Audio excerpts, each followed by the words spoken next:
Olá pessoal, aqui é o Velgas, hoje é dia 13 de dezembro de 2025. Mísseis ucranianos atingem regiões russas.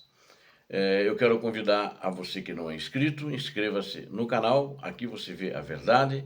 Eu peço a todos que deem um like, compartilhem com suas redes sociais, façam seus comentários, é importante compartilhar, mais pessoas vão ter acesso à verdade do que está acontecendo no teatro de operações lá na Ucrânia. E peço também a todos vocês que façam seus comentários, são sempre muito bem-vindos. Muito obrigado. São 8 horas da manhã, horário de Brasília. Os ataques de mísseis Neptune ucranianos de Sapsan têm sido uma realidade.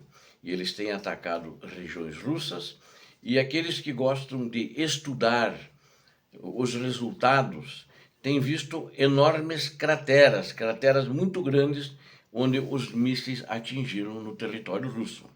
Eu quero aqui só fazer um parênteses, né? A Ucrânia passou a usar muito mais os seus mísseis agora, ela já está com uma capacidade boa de produção e, segundo as informações, ela deverá suprir as suas necessidades se a guerra continuar durante o ano que vem. Isso preocupou muito a Rússia, porque os Estados Unidos, que prometeram Tomahawk, eu nunca acreditei nessa promessa, vocês devem ter lembrado, quem assistiu os vídeos anteriores sobre isso.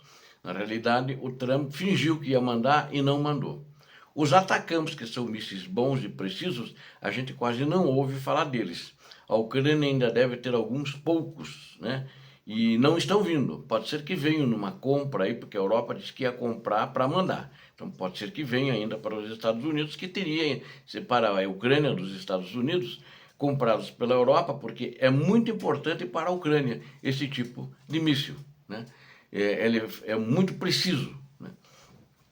E também os que eles estão sendo utilizados hoje, basicamente, é o britânico, o Storm Shadow, que o Reino Unido continua enviando para a Ucrânia, e o Scalp. O Scalp é a versão francesa do Storm Shadow. Então, essa é a situação. Na realidade, não nos esqueçamos do seguinte: o Storm Shadow, o Scalp, né, um é a versão do outro, apenas com o seu nome de origem no país. São o mesmo míssil, porque eles são fabricados de uma joint venture entre a França e o Reino Unido nessa questão da fabricação dos mísseis Storm Shadow ou Scalp. É o mesmo míssil, só que um vamos dizer, vem da França e outro vem do Reino Unido. Essa é a questão. São muito precisos e têm dado bons resultados. Acontece que a Ucrânia está usando muitos mísseis dela agora. Justamente ela já testou, já funcionou, mas ela quer ter certeza, só que ela não fica divulgando muito aí, né? E os russos têm identificado esses mísseis quais são. E tem alguns que ela chama de mísseis drone, ou drone mísseis, né? Que na realidade a Rússia diz que são mísseis, por causa da velocidade deles, principalmente.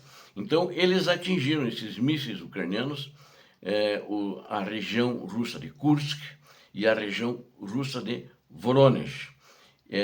Foram registradas crateras formadas por esses mísseis com 20 metros de diâmetro. É um tamanho muito grande para o míssil, né? Os mísseis são o Sapsan é um míssil balístico ucraniano. Vocês vejam só. E ele já foi usado.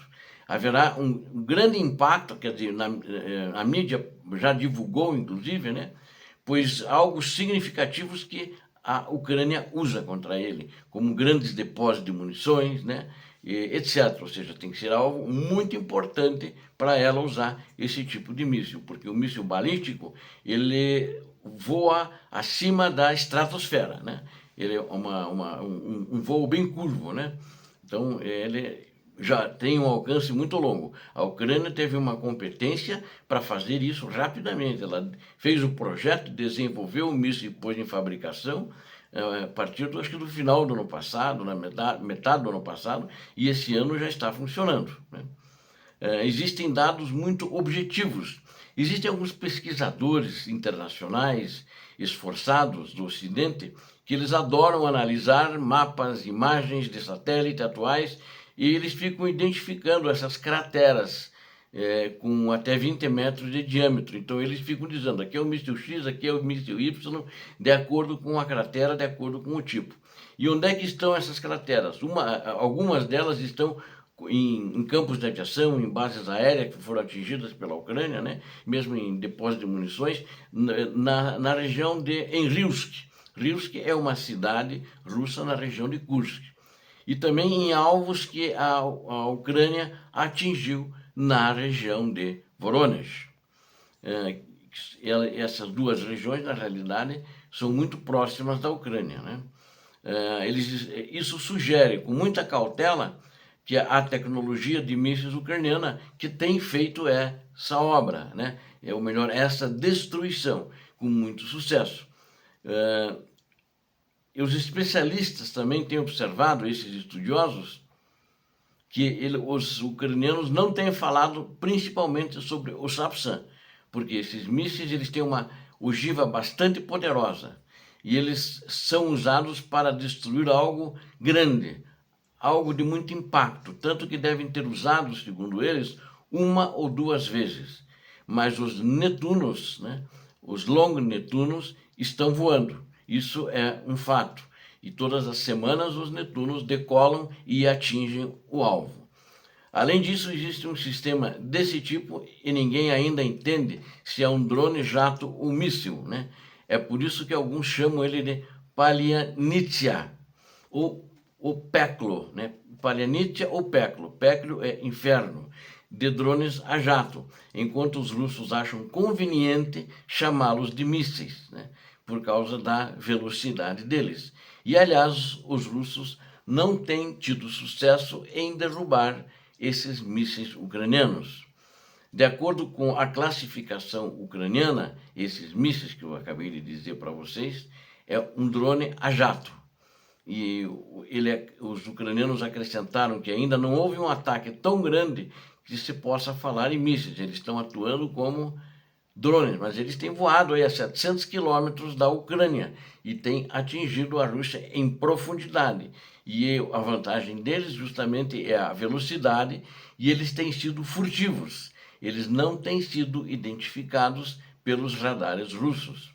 Tem um especialista militar chamado Paulo Narozhny, disse que a Ucrânia está usando mísseis Sapsan e Netune para atacar o território da Rússia. Ele disse que já viu, já tem evidências, apesar da Ucrânia nunca ter confirmado, mas já tem atacado pelas características do ataque, mas ele também não disse que alvos que eles acertaram.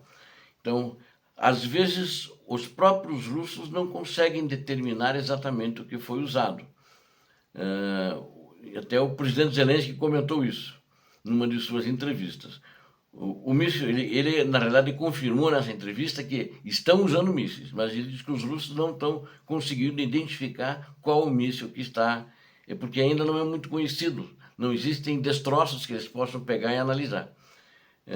Eles normalmente explodem no alvo, então tem atingido o alvo, então você não consegue identificar partes importantes do míssil. O míssil de cruzeiro Netuno possui diversas modificações. Por exemplo, o Netune padrão e o longo Netune. O longo Netune tem um calibre maior e também um tamanho maior. Esse míssil pode voar até 1000 quilômetros e ele é subsônico. Isso significa que sua velocidade pode chegar até a 900 km por hora. As suas desvantagens são as mesmas de um míssil de cruzeiro. Ele pode, teórica e praticamente, ser abatido por sistemas de defesa aérea, aeronaves ou até mesmo sistemas portáteis de defesa aérea. Esse, no míssil a 900 km por hora, um sistema portátil operado por soldados, acho muito difícil. Ao mesmo tempo, o Sapsan é um míssil balístico, é um míssil supersônico que voa a Mach 3, segundo o especialista Narozhny. Seu alcance, no entanto, é menor, é de 500 quilômetros. Ele carrega uma ogiva maior que a do Netuno. Ainda há poucas informações sobre o Netuno, né, nas fontes públicas, por exemplo, como o Google, mas já existe algumas informações, é muito pouco.